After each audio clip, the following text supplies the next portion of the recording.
Good morning dear students. This video is for class 10th subject science chapter number 10, that is light reflection and refraction, and this is lecture number 8 summary part 2. So in summary part 1 we have done the reflection part of this chapter. Now we'll conclude the refraction part of this chapter. And the topics that we are going to cover today are refraction and its causes, laws of refraction, refractive index, refraction through the glass slab, refraction by spherical lenses, terminology used in lenses. Then we will understand the rules to obtain the images by lenses, image formation by lenses, applications, sign convention and magnification. We will also understand power of lens and combination of lenses. So as we are aware that the change in path of light takes place when light enters in another transparent medium from one transparent medium. So the first topic, that is refraction, is the bending of light rays when they pass obliquely from one medium to another medium. So the bending of light or change in the path of light by entering another medium is called refraction. What is the reason behind the cause of, what is the reason that why refraction takes place? It takes place because of the change in speed of light. Change in speed of light when it enters another medium, because every material is having a property called optical density. Optical density is the degree, or it is the property of a medium that slows down the speed of light. Slows the speed of light. Every medium is having its own optical density.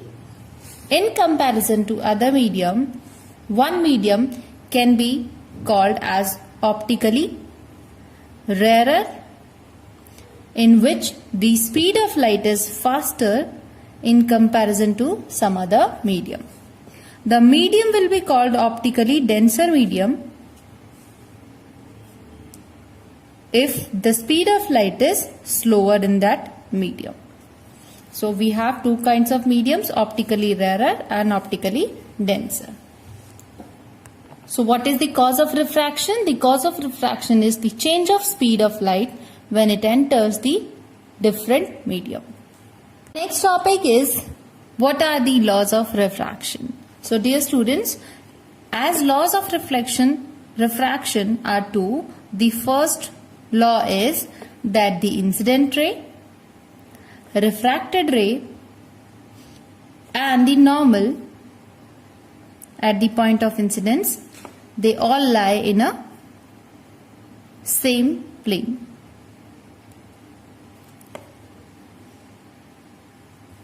The second law says that the ratio of sine of angle of incidence, that is angle I, to the sine of angle of refraction, that is R, is a constant value.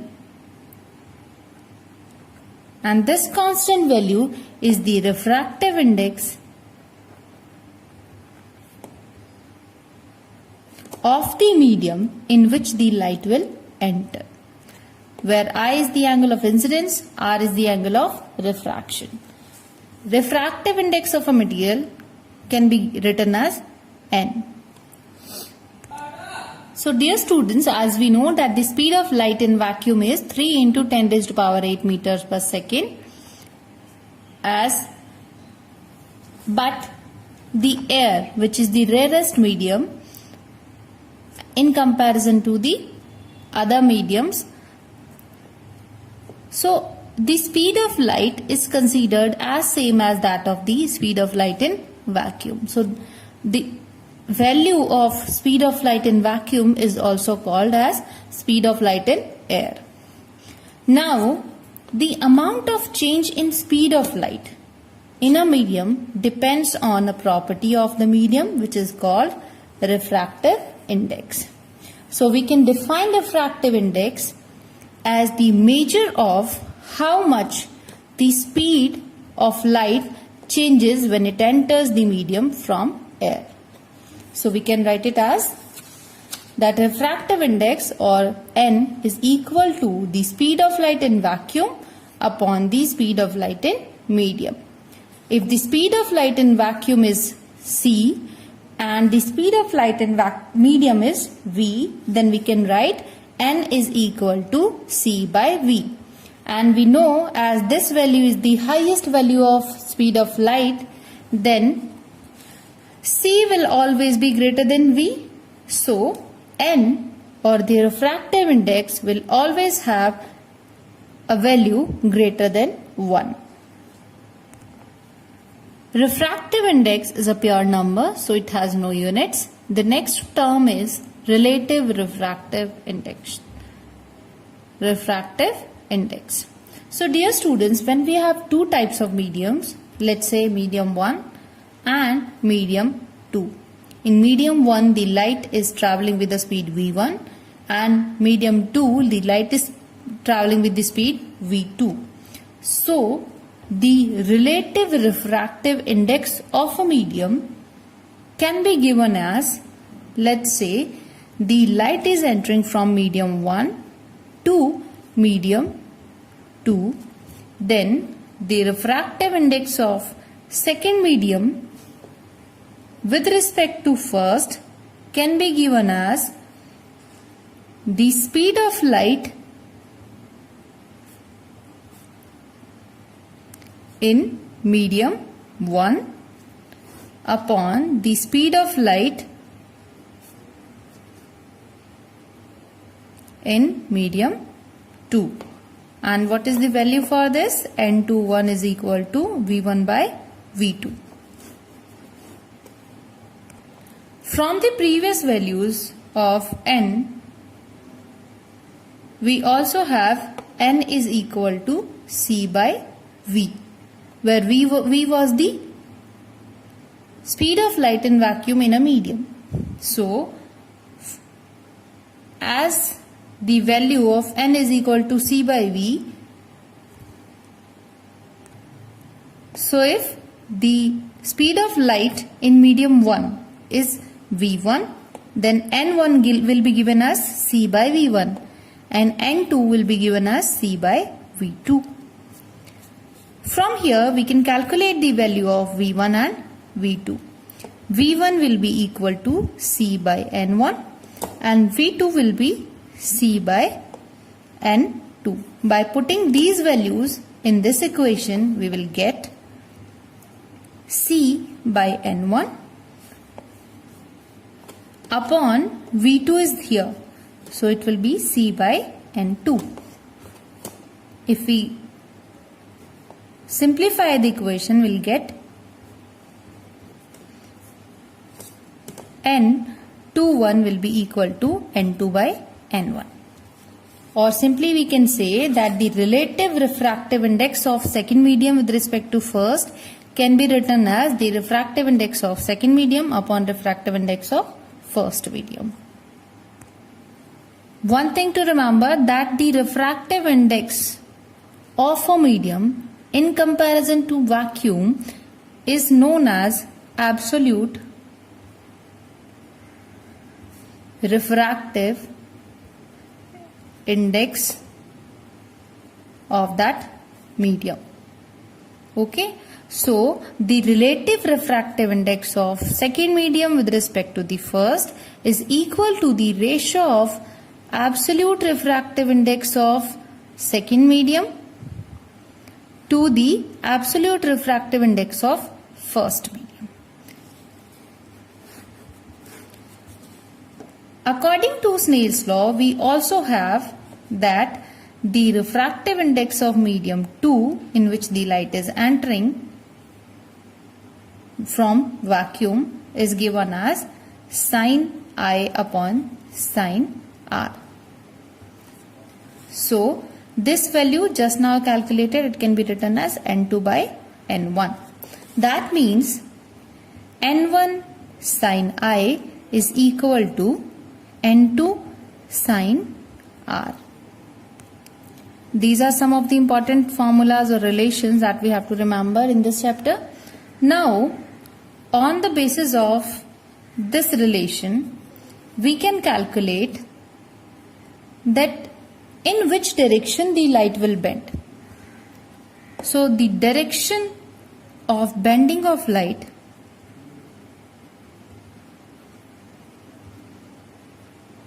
can be calculated from here. Now, the first case is that when there are two mediums, rare and denser, and the light is traveling from rarer to denser medium. So, N1 is the refractive index of rare medium, N2 is the refractive index of denser medium. So, the relation sin I upon sin R is equal to N2 by N1. As the denser medium is should be having the highest or the greater value for refractive index, so N2 will be higher than N1, or this overall factor will come greater than 1. So we can also say that sin I upon sin R is greater than 1. It can also be written as sin I is greater than sin of R. By neglecting sin, we can write it as angle of incidence I is greater than angle of refraction. That means the refraction angle will be smaller than the angle of incidence. So, if this is a medium 1 and this is 2 having refractive indexes N1 and N2 respectively, so the light making an incident angle I after entering the second medium will make a smaller angle than I with the normal in the second medium. That means it will bend towards the normal. Although it should have followed this path if the medium is not changed, but now the ray of light will bend towards the normal. The second case will be just opposite to it, that when the light is entering from denser to rare medium, N2, N1. That in that case, again we have all these same values, but now sin I upon sin R is equal to N2 by N1, but here as the light is coming from N2 to N1, then this overall factor will be less than 1. So this overall value will come less than 1 because now the refractive index of the medium or the ratio of the refractive index of the medium will not be written as this, because now the light ray is entering from N2 to N1, so it will be written as N1 upon N2. This is a smaller value and this is a larger value, so overall this factor will be less than 1. So we can also write it as that sin I upon sin R is less than 1, or sin of I should be less than sin of R. This implies I is less than angle R. So R would be greater. So the light ray will enter a medium making an angle I with the normal. It should follow the path this, but after entering the second medium, as it had to make the larger angle, it will bend away from the normal and will make a greater angle. The third case is that when the light falls on a surface perpendicular or along the normal. So when the here this case is there, then I will be 0. In this case, what will happen? As we all know that sine of I upon sine of R is equal to N2 by N1. And sine of I is 0. We can also write it as N1 sine I and N2 sine R. Or if we keep the sine R here, we'll get N1 by N2 into sine I. But sine I, as I is 0, so this value will be 0 multiplied by N1 N2. N1 upon N2 will be equal to sine of R. This overall value comes out to be 0. That means angle R should also be equal to 0. This means that the angle of refraction after entering the other medium will also be 0. And that is why it happens that when the light enters along the normal on the surface, then it moves straight without any refraction. So refraction will not take place when the light rays are falling perpendicular on a surface. So here we have some factors which affect the speed of light, that is nature of the material of medium, density of the medium, here density means the optical density, and the color or wavelength of light that has been used. Our next topic is the refractive index of mediums with respect to each other. So let's have an example and understand this. We have air as medium 1 having a refractive index N1, water medium 2 having refractive index N2. So the refractive index of air with respect to water, that means N12 will be the, in terms of speed if we write, then the medium in which the light or with which respect we are seeing will be the speed of light in the medium in which we are asking, that means V2 by V1, and the refractive index, the relative refractive index of the second medium with respect to first will be V1 by V2. So by these two equations we find that N12 can be written as 1 upon or reciprocal of relative refractive index of the second medium with respect to first.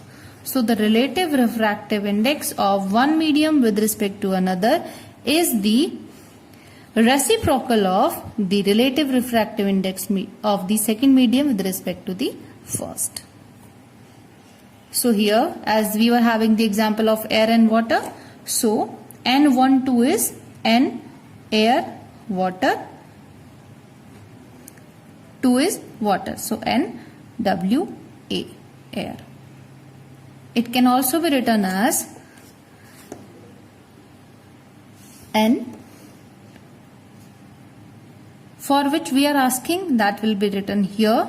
For example, we are writing it for air with respect to water, that will be equal to refractive index of water with respect to air. And the value of the refractive index of water is 1.33, or we can say the refractive index of air is 1.003 and refractive index of water is 1.33. Children, our next topic is refraction through a glass slab. So, till now we have studied that when the light rays they enter from rarer to denser medium, then the light rays bend towards the normal, and when the light rays are going from denser to rarer medium, then light rays bend away from the normal.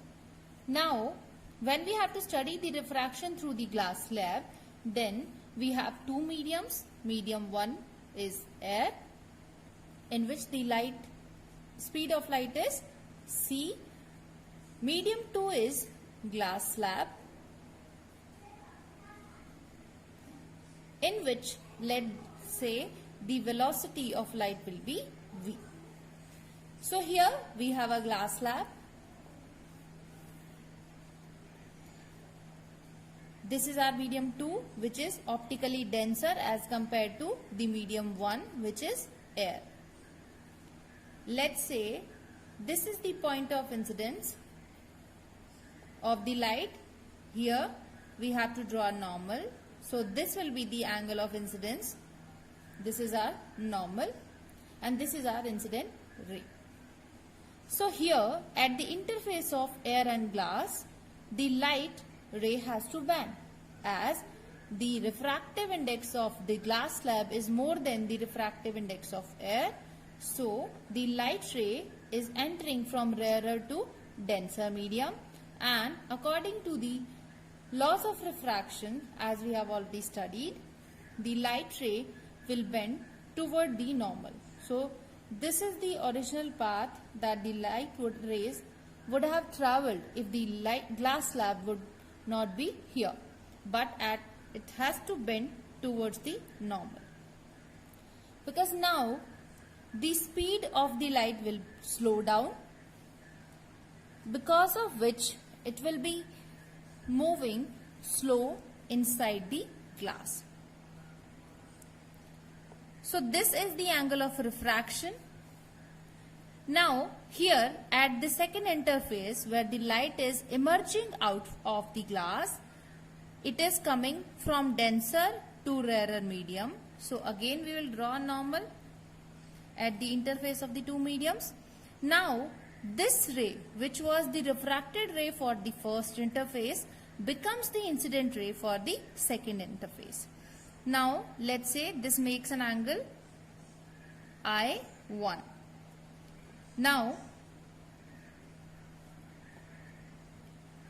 as the light ray is coming from denser to rarer, it will bend away from the normal. So this is its original path, but as it will bend away from the normal, so it will go away from the normal and will make a larger angle. So dear students, as the ray is emerging out from the medium, we call this angle as angle of emergence E. Now you will notice that these two lines, the original path of the incident light before striking the glass slab and the path of the light emerging out of the glass slab is same. But here we have a gap in between them.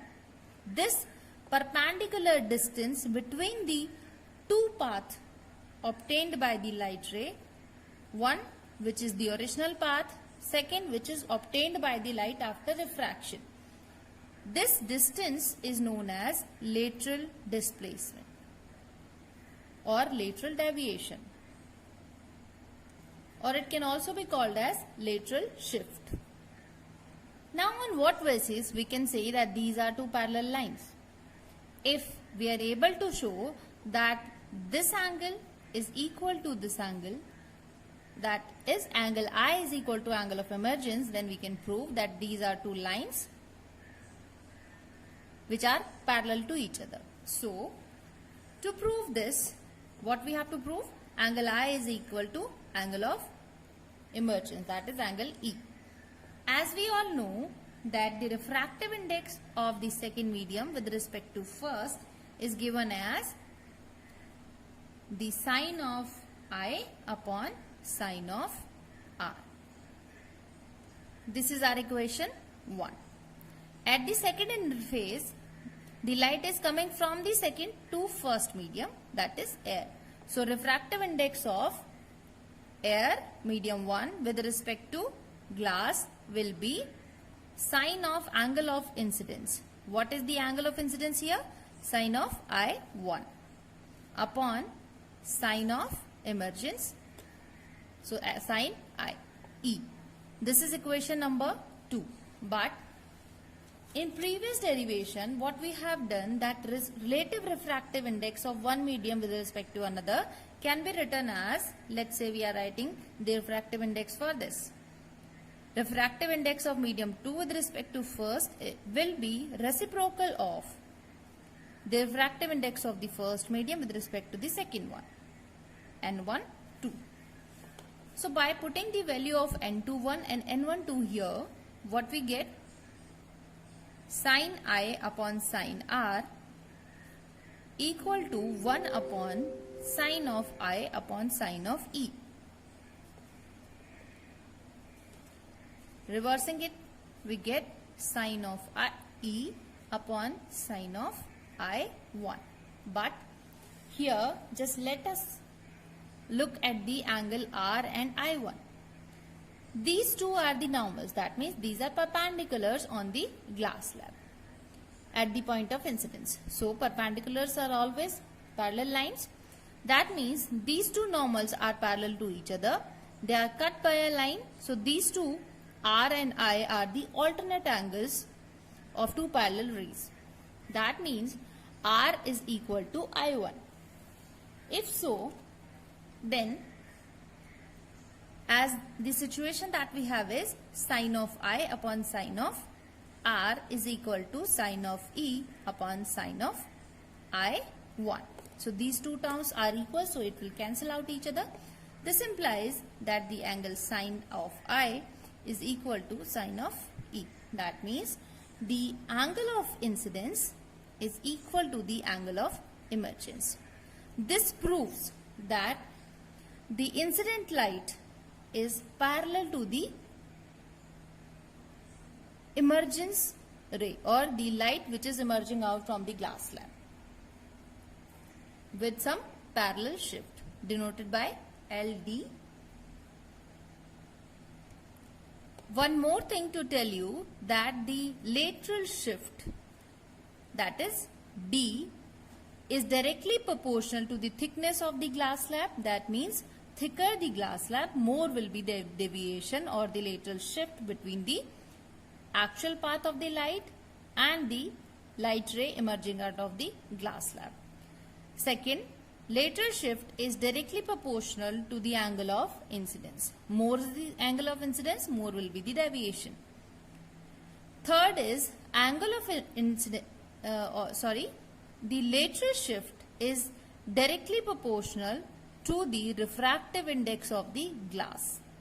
That means more is the value of refractive index, more will be the lateral shift.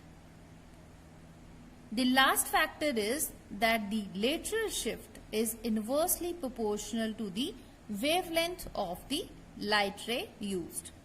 Smaller the wavelength, higher will be the lateral shift, and vice versa. The next topic is refraction through the spherical lenses. As in the previous topic, we have studied the refraction through the square piece of a glass slab. Here, we are using the curved surfaces to perform refraction. As the lenses are the spherical surfaces which cause the refraction to take place. What is lens? Lens is a transparent medium surface bounded by two refracting surfaces. Now, these two refracting surfaces can be of different types. For example, one surface can be this type, this, and it is bounded by the same other half. So this will be called as convex lens. If one refracting surface is curved outside, means the bulging part is coming outside and the other part is coming in the same manner, and this is forming a transparent medium. So this is also a type of lens, but the name will be that this is a kind of concavo-convex lens, because here one surface is concave, another is convex. So it will be concavo-convex lens. There can be many other types.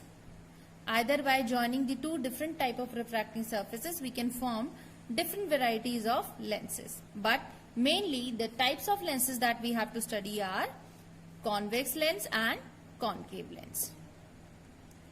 Convex lens is the lens which is thinner at the edges and thicker at the middle part.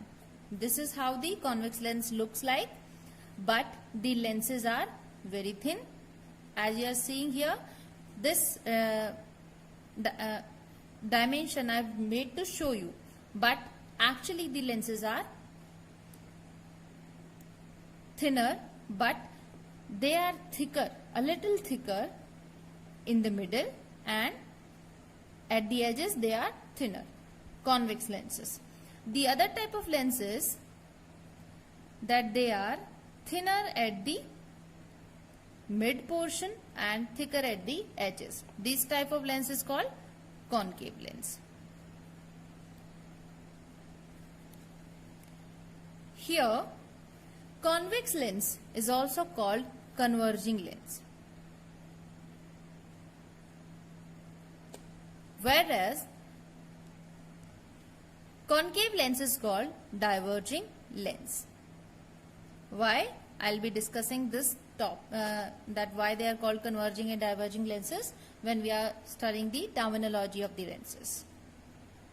Now just have a look that how the lenses are made. We have the big glass spheres from which we cut a portion, as we did in the case of mirror formation, and we connect the two portions cut from two different glass spheres having the same radius or having the same dimensions. So just by varying the method to connect the two portions cut from the glass sphere, we can make two types of lenses. If we join them like this, then we'll form convex lens. If we are joining them in this way, that the portion cut from one sphere is taken, another is put like this, and they are joined. This is the glass medium which is filled with the glass. So this is called concave lens. So the terminology that will be used in case of lenses will be as that of the mirrors. Here we have taken two spheres, so two center of curvatures are here. The mid portion of the lens, whatever lens it is, whether it is concave lens or convex lens, the mid portion from both the sides, in vertical situation also and horizontally also, if we divide the mirror into four parts, then the point which we obtain is called optical center here. In case of mirrors, we were having the pole. Here we have the optical center. Now the distance from the center of curvature to the optical center will be called the radius of curvature, both the sides. So here in the case of lenses, we have two centers of curvature and two focus as well, but it depends that which focus is our principal focus. Let us discuss them. Now let us study the terminology used in case of lenses. So the first term is principal axis. So dear students, as we all know that the lenses are made up from a portion taken from the two glass spheres of same dimension, which will be having the centers C1 and C2. So the line joining the center of curvature of two spherical surfaces. So the line joining the center of curvature of the two spheres is called principal axis. Then we have the optical center. Optical center, remember that optical center is a point in or outside a lens through which the light rays pass undeviated or without any refraction. Now why I am saying inside or outside the optical center? As we know that we have two different types of lenses, concave and convex. This is our convex lens. So the optical center will lie in the thicker portion of the lens. So it will be here. In case of the concave lens, which is very thin, that optical center can also lie outside the lens. But most of the time the optical center lies inside the lens itself. So when any light ray passing through the optical center, then there will be no refraction, or the light rays will not suffer from any deviation. Then we have the principal focus. So dear students, principal focus is a point on the principal axis at which the parallel rays of light, after passing through the lens, converge or appear to diverge is called principal focus. I am saying two things here. Either they converge or appear to diverge, because we have two types of lenses. Convex lens. So in case of convex lens, focus or principal focus is a point at which the principal axis,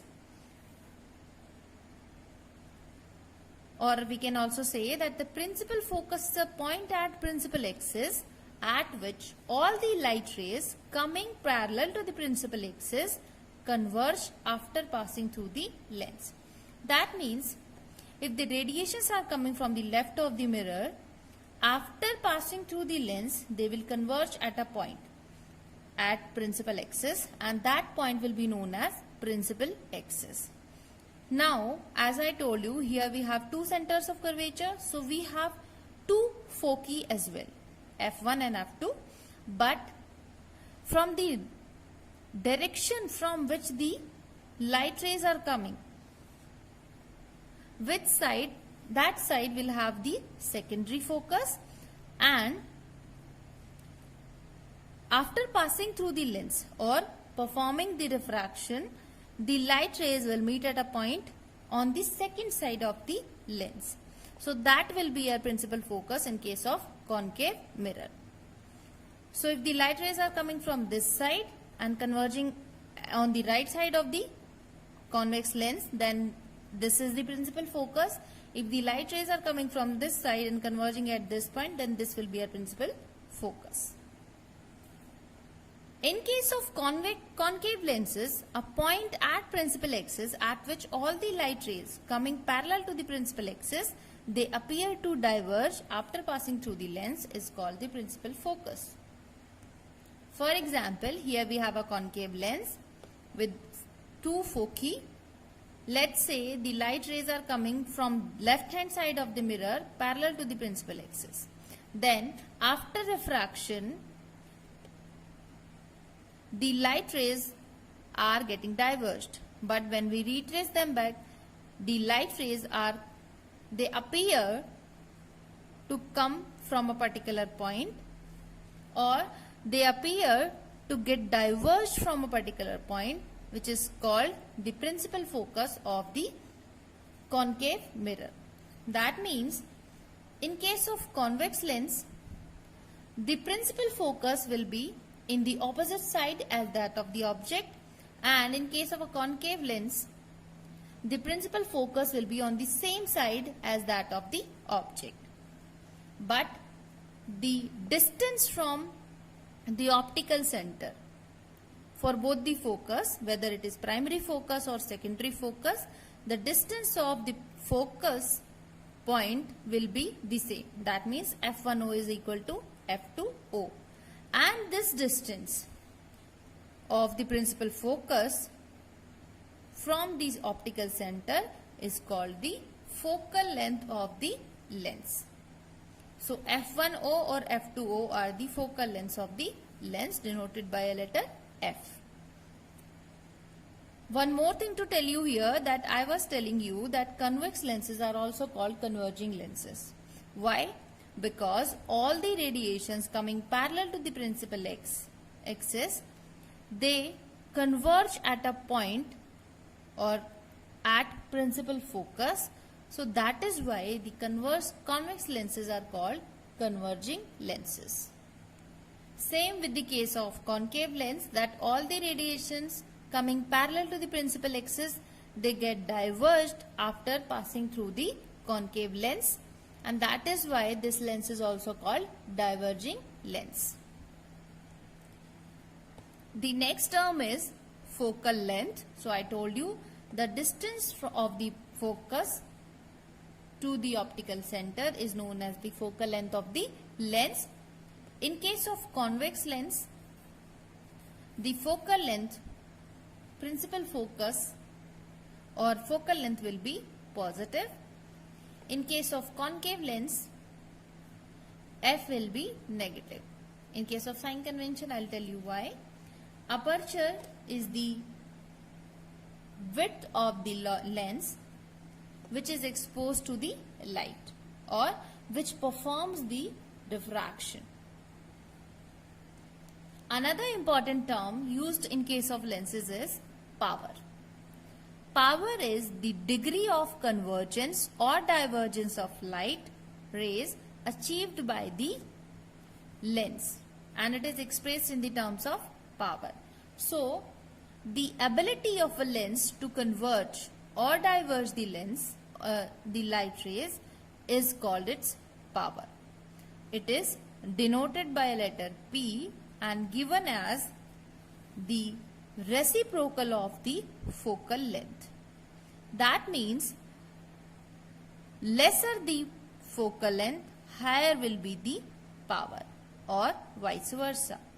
But power can also be defined as that power is the reciprocal of focal length in meters. Focal length of lens in meters. The unit of power is diopter, that is D. So if we convert it into centimeters, we'll get power P is equal to 100 by F in centimeters. So the unit used for power is diopter. So dear students, just remember that power is inversely proportional to the focal length. That means smaller is the focal length, more is the ability to converge or diverge the light rays, and vice versa. Our next topic is rule to obtain images in lenses. So we have two lenses, convex and concave. For both the cases, we'll see all the three cases, all the three rules that we have. As we have seen in case of mirrors, we were having 4 rules to obtain images. So here we have 3 rules. First one is when the light rays are coming parallel to the principal axis. So when the light rays are coming parallel to the principal axis, after passing through the convex lens, they will get converged at a point F2, that is principal focus of the convex lens. And in case of concave lens, the light rays coming parallel to the principal axis, they will get diverged, or they appear to get diverged from the principal focus of the concave lens. The second rule is when the light rays are passing through the principal focus, then after refraction or after passing through the glass lens, they will travel parallel to the principal axis of the lens. So in case of concave lens, this is the here the light rays coming through the way of the focus, they will go parallel to the principal axis. In case of the concave lens, the light which comes along the principal focus of the lens, then they will diverge or they will travel along the principal axis or parallel to the principal axis after passing through the concave lens. The third case is that when the light is coming along the way of optical center, the light rays will go undeviated, whether it is concave lens or convex lens. Sorry, this is convex lens and this is concave lens. So whichever is the lens, the light ray will get undeviated if it passes through the optical center of the lens. So here these are the three rules to obtain images in case of lenses. Now let us understand the different cases in which we place the object at different places. So we see the image formation by convex lens when the object is placed at infinite distance.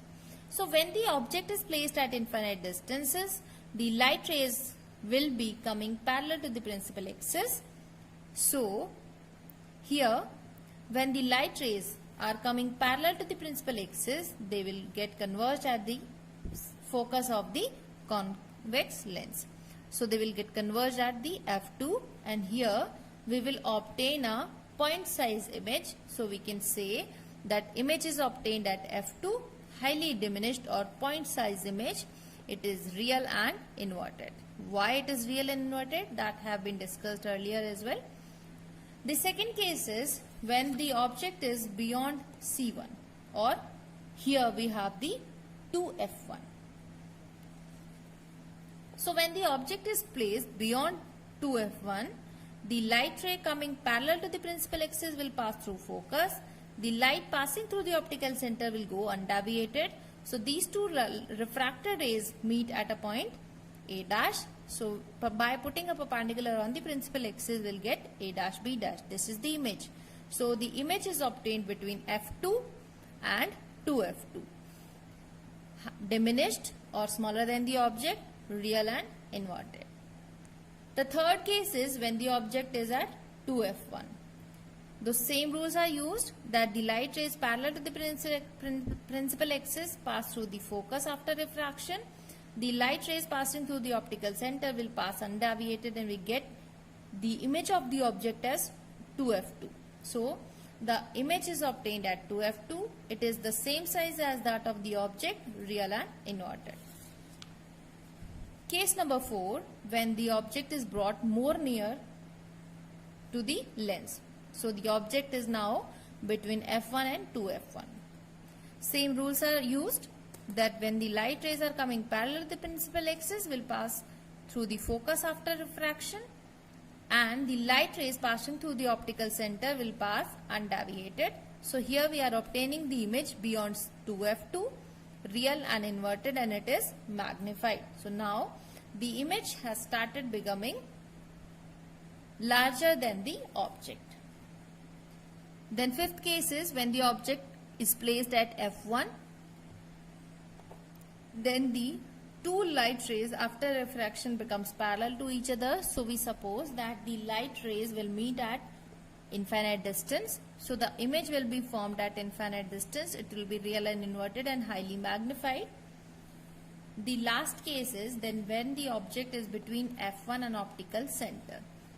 In this case, the light ray passing parallel to the principal axis will pass through focus after refraction, and the light rays passing through the optical center will go undeviated. So the gap is increasing between the two radiations. So we have to retrace them back, and we'll get the image behind the focus. But this image is obtained by retracing the refracted rays back. So this is a virtual image.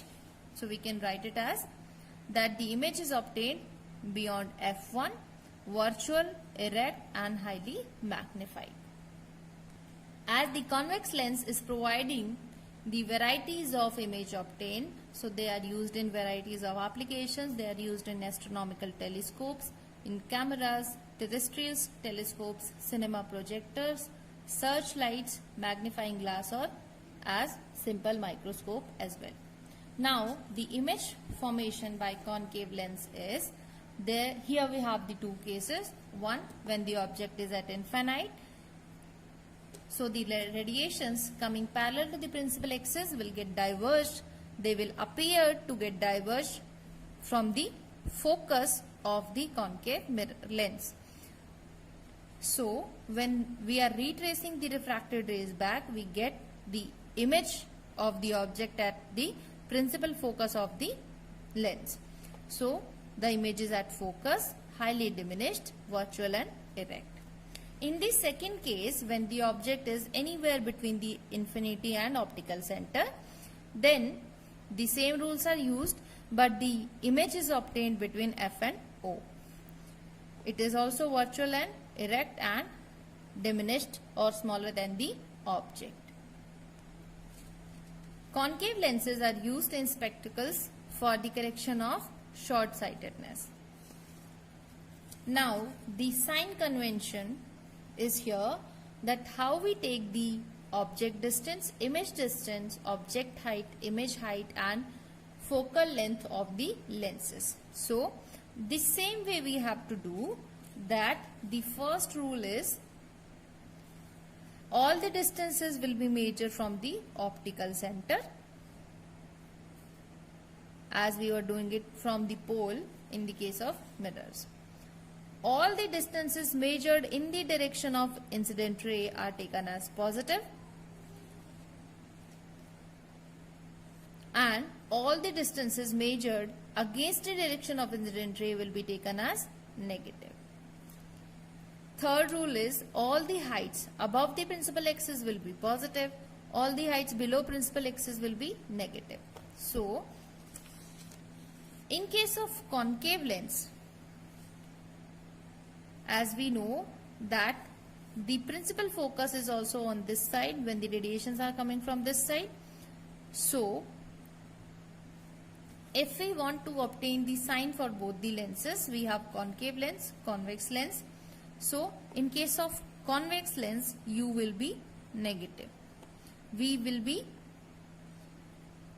positive for real images, negative for virtual images. F will be positive in case of convex lens. H will always be positive because the objects are almost all the time placed at above the principal axis. H dash will be negative for real images, positive for virtual images. The same way we can calculate for concave lenses as well. U will be negative, V will be negative because the images are obtained on the same side as that of the object.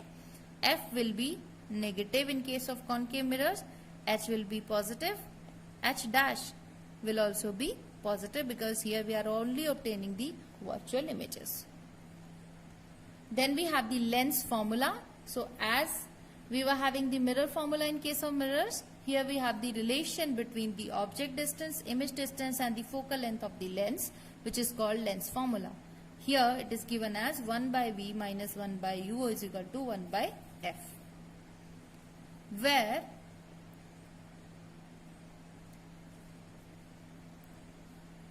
earlier we were having the mirror formula in this way, so you have to remember the difference between the two. Then we have the magnification. Magnification is the ability of a lens to converge, or you can say to make the images of greater size or smaller size as comparison to the object. So, the magnification can be defined as the ratio of the height of image to the height of object. So, M is equal to H dash upon H, but as earlier we were having H dash upon H is equal to minus V by U in case of mirrors. Here we have the relation between the heights of the image and object the object and image distance. Here we have H dash upon H is equal to V by U. Now, this magnification, depending upon the value that comes out, can be greater than 1, that means image is enlarged. It can be same, that means image height and object height is same, that means the magnification will come out to be 1. So, the image is of same size. If it is less than 1, that means the image is diminished. Just by seeing the size of the magnification, the sign of the magnification, we can also predict the nature of the image formed. For example, if the magnification is positive, in which case it will be positive? When it is greater than 1 or it is 1. So, in that case the images will be virtual and erect. In case the magnification is negative, that means When it comes out to be negative, because we were having this formula h dash upon h, h will be positive. So when h dash is negative, that means the lower side the image is forming. So the image will be real and inverted. The last important point is the power of combination of two or more lenses. Here the lenses can be two or more, but let us understand this with the help of two lenses. These two lenses can be a combination of two convex lenses, two concave lenses, or one concave and one convex, or the combinations can be various by using concave and convex lenses. Then if we are using more than one lens of different types or of the same type, then what will be the power of that combination of lens? So dear students, as we all know that power is the reciprocal of the focal length in meters. So before knowing the combination power, we should know the combined focal length of the combination. So what will be the combined focal length? Let's say we have two lenses, one of focal length f1 and another of focal length f2. Then the combined focal length will be given as, or the equivalent focal length will be given as 1 by f will be equal to 1 by f1 plus 1 by f2. Here we were having just two lenses, so we added up the inverse of the focal length of both to get the equivalent focal length of the combined lens. If we have n number of lenses combined together, then we'll calculate the equivalent the focal length by adding up the focal length of each in this way.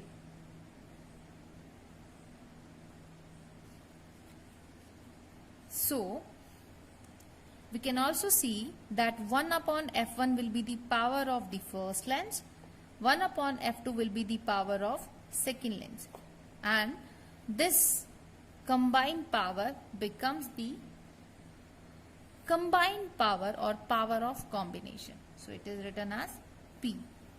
So combined power or power of combination of two or more lenses is equal to the sum of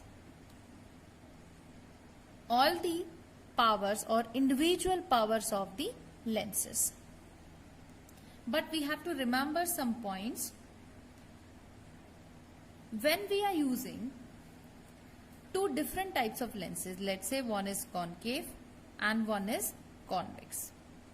So we know that for convex lens the focal length is positive, but in case of concave lens the focal length is negative. So when we are combining the two different types of lenses together and the equivalent focal length comes out to be positive, then the combination of lenses will behave as convex lens, and if the combination of focal length comes out to be negative, then the combination of lens will behave as a concave lens. As we all know that the positive focal length relates to the convex lenses, hence the combination will behave as a convex lens. As the negative focal length behaves as a concave lens or relates with the concave lens, so the combination will behave as a concave lens. Now let us take an example and learn. Here we have two different lenses, one having focal length 10 centimeter, another having focal length minus 5 centimeter. So the question is find out the focal length and the power of the combination of lens. So to find out the focal length of combination, we will add up the two, f1 plus f2, 1 upon f1 plus 1 upon f2, that is 1 upon 10 plus 1 upon minus 5. So this comes out to be, if we take an LCM, we'll get, so minus 1 by 10, that means f comes out to be minus 10. So this value is coming out to be negative. So the combination of lens will behave as concave lens. So this will be the type of combination of lens, and this will be the focal length. If we have obtained the focal length, then the power will be P is 1 by F. And what is F? 1 upon, remember this F is in meters. Here we have been given the values in centimeters. So multiply 100 here and then it will become in centimeters. So we have these values in centimeters. So 100 by minus 10. So what we get? Minus 10 diopter. Diopter is the unit of the power. So this is how we calculate the combination power or the focal length of the combination of different types of lenses. So dear students, this is all about the chapter number 10. So we have completed our chapter number 1. As homework of this lecture, I am giving you the complete NCERT exercise of chapter number 10. So you have to do the NCERT exercise in your fair notebook. So dear students, complete the homework assigned to you. I'll see you in the NCERT exercise solution video. Till then, take care and goodbye.